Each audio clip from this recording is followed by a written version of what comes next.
Today I'm going to show you how you can easily make a chunky vegetable soup in a soup maker. I've loosely followed the recipe that came with the Ninja Soup Maker inspiration guide, but the great thing about this soup is you can pretty much use what vegetables you have available. So we're using courgette, sweet potato, celery, carrot, some frozen sweet corn, onion, a stock pot or cube, and some dried mixed herbs and a little salt and pepper.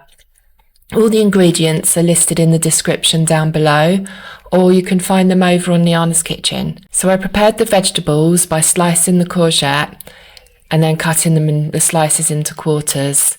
I did also peel the sweet potato before chopping it, but I didn't peel the carrot, I just washed and chopped it.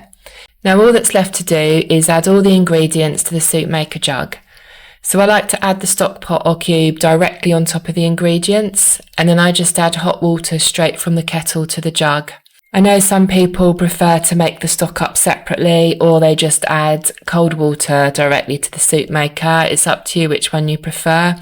I just find that the hot water helps to make sure everything's cooked through, particularly with ingredients like sweet potato and carrot. So put the lid on and choose the chunky setting. The programme will run for 30 minutes. Although it mainly just boils and simmers, the blades do all pulse and spin occasionally, so your ingredients won't be completely whole at the end. But before we check out the end result of this soup, if you want to print out the recipe for free or search for more recipes, you can head over to Liana's kitchen, where I have around 100 soup maker recipes, all available for free, all can be downloaded and printed.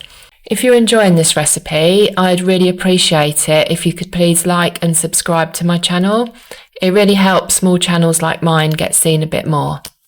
Once the cycle is finished, remove the lid. Be careful though, as there will be some hot steam waiting to escape. So check the consistency of the soup.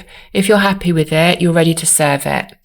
I quite like to give the soup maker a quick short blend or pulse first, just to thicken up the consistency a little bit, but you don't need to do it too much, or you can just leave it as it is.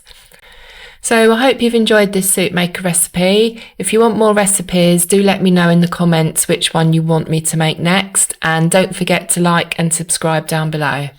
Thanks for watching, and I'll see you next time.